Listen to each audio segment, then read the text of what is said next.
Hello guys, आज हम पढ़ेंगे कक्षा 10 साइंस की तीसरी यूनिट धातु एवं अधातु।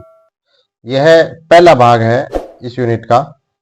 तो सबसे पहले धातुओं के गुणधर्म देख लेते हैं कि धातुओं के अंदर कौन कौन से गुणधर्म पाए जाते हैं जिससे हम पहचान कर सकें कि धातु है या अधातु। तो धातु में सबसे पहला है कि धातुओं के अंदर सबसे पहला गुणधर्म है धात्विक चमक, यानी धातुओं के अंदर चमक पाई जाती है। देखते हैं धात्विक चमक। प्रत्येक शुद्ध धातु की सतह चमकीली होती है। धातुओं के इस गुण को धात्विक चमक कहते हैं। दूसरा गुणधर्म है धातुएं सामान्यतः कठोर होती हैं। धातुएं सामान्यतः कठोर होती हैं, लेकिन इसमें कुछ अपवाद हैं। जैसे पारा है, वो धातु है, फिर भी वो द्रव अवस्था में पाया जाता है, यानी पारा है धातु होते हुए भी द्रव अवस्था में होता है। इसके बाद में दूसरा अपवाद है गैलियम व सीजियम धातुओं का गलनांक बहुत ही कम होता है। इन धातुओं को हम हथेली पर रखते हैं तो वो पिघल जाती है, यानी वो द्रव अवस्था में आ जाती है। तीसरा अपवाद है सोडियम, पोटेशियम व लिथियम धातुएं इतनी मुलायम होती है कि उनको हम चाकू से काट सकते हैं, काटा जा सकता है उनको। इसका गलनांक व घनत्व बहुत ही कम होता है। यानी ये तीन अपवाद आपको याद रखना है। सबसे महत्वपूर्ण यही है, इन अपवादों में से एक क्वेश्चन पक्का आता है। इन अपवादों में से क्वेश्चन पूछे जाते हैं। तीसरा गुणधर्म है आघात वर्धनता। धातुओं को पीटकर पतली चादर बनाई जा सकती है। धातुओं के इस गुणधर्म को हम आघात वर्धनता कहते हैं। जैसे सोना है, चांदी है, इन सबको हम पीटकर चादर के रूप में डाल सकते हैं, और ये सोना और चांदी सबसे अधिक आघात वर्धनीय धातु होती है। अगला गुणधर्म है तन्यता। तन्यता किसे कहते हैं? देखो, धातुओं को पतले तार के रूप में खींचा जा सकता है। धातुओं के इस गुणधर्म को तन्यता कहते हैं। जैसे 1 ग्राम सोने को हम तार के रूप में 2 किलोमीटर लंबा खींच सकते हैं, यानी 1 ग्राम सोने से हम 2 किलोमीटर लंबा तार बना सकते हैं। धातुओं के इस गुणधर्म को हम तन्यता का गुण कहते हैं। धातुओं का अगला गुणधर्म है ऊष्मा के सुचालक, यानी धातुएं होती हैं वो ऊष्मा की सुचालक होती हैं। धातुएं ऊष्मा की सुचालक होती हैं। इनका गलनांक बहुत अधिक होता है।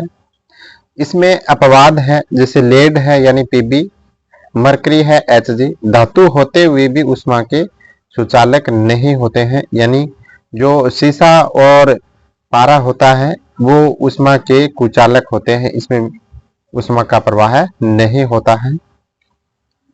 चांदी व तांबा होता है, ये सबसे अच्छे सुचालक होते हैं ऊष्मा के। आपको ये भी याद रखना है। इसके बाद में अगला गुणधर्म है विद्युत के चालक।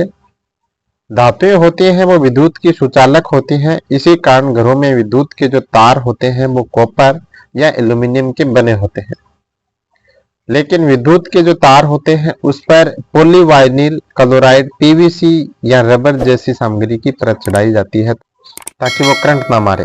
धातुओं का अगला गुणधर्म है ध्वनिक या सोनोरस, जिसको बोलते हैं कि ध्वनिक या सोनोरस क्या है? जब धातुओं को किसी कठोर सतह से टकराया जाता है तो आवाज यानी ध्वनि उत्पन्न होती है। धातुओं के इस गुणधर्म को ध्वनिक या सोनोरस कहते हैं। ध्वनिकता के गुण के कारण ही जो स्कूल की घंटी होती है वो धातु की बनी होती है। अब कुछ उदाहरण देखते हैं धातुओं के। जैसे लोहा होता है आयरन, सोडियम, कॉपर जिसको तांबा बोलते हैं, लेड, सीसा, एल्यूमिनियम, मरकरी, मैग्नीशियम, सोना, चांदी आदि, ये सभी धातुओं के उदाहरण हैं। अब इसके बाद में पढ़ते हैं अधातु।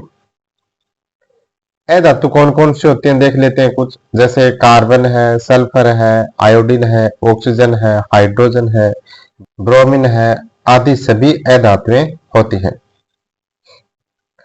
इसमें महत्वपूर्ण बात यह है कि जो ब्रोमीन होती है उसको छोड़कर सभी धातु या तो ठोस अवस्था में होगी या फिर गैस अवस्था में पाई जाती है। यानी अधातु होती है वो या तो गैस अवस्था में पाई जाती है या ठोस अवस्था में पाई जाती है, लेकिन ब्रोमीन एक ऐसी अधातु है जो द्रव अवस्था में पाई जाती है।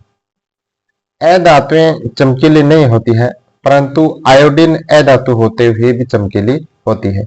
यानी अधातुएं होती है वो चमकीली नहीं होती है, लेकिन इसके अंदर आयोडीन एक अपवाद है जो चमकीली होती है। इसके बाद में अधातु होती है, वो विद्युत की क्या होती है, कुचालक होती है। परंतु ग्रेफाइट अधातु होते हुए भी क्या है, विद्युत की सुचालक, यानी ग्रेफाइट भी क्या है, अपवाद है। ग्रेफाइट अधातु होते हुए भी क्या है, सुचालक होता है। इसके बाद में कार्बन अधातु होती है, जिसके विभिन्न रूपों को हम अपरूप कहते हैं। जैसे कार्बन के अपरूप होते हैं हीरा है, ग्रेफाइट है, फुलरीन है, ये सभी कार्बन के अपरूप हैं। इसके बाद में पढ़ते हैं धातुओं के रासायनिक गुणधर्म। धातुओं के रासायनिक गुणधर्म में पहला गुणधर्म है धातुओं का वायु में दहन करते हैं, यानी धातु है उसके ऑक्सीजन के साथ क्रिया कराते हैं तो क्या होता है, सभी धातुएं ऑक्सीजन के साथ मिलकर संगत धातु ऑक्साइड बनाती है। उदाहरण देखो, कॉपर को वायु में जो वायु है उसकी उपस्थिति में गर्म करते हैं, यानी ऑक्सीजन के साथ अभिक्रिया कराते हैं। ऑक्सीजन के साथ अभिक्रिया कराने पर या ऑक्सीजन के साथ मिलकर वो काले रंग का कॉपर ऑक्साइड बनाता है। जैसे रासायनिक अभिक्रिया देखते हैं, दो अणु लेने हैं कॉपर के, ऑक्सीजन के साथ अभिक्रिया कराते हैं तो CuO बनता है, यानी कॉपर ऑक्साइड बनता है। इसी प्रकार से दूसरा उदाहरण है, एल्यूमिनियम की क्रिया कराते हैं ऑक्सीजन के साथ तो एल्यूमिनियम ऑक्साइड बनता है। रासायनिक समीकरण देखो, 4 अणु लेने हैं एल्यूमिनियम के, 3 अणु लेने हैं ऑक्सीजन के, दोनों के अभिक्रिया कराते हैं तो एल्यूमिनियम ऑक्साइड बनता है, यानी Al2O3 बनता है जो एल्यूमिनियम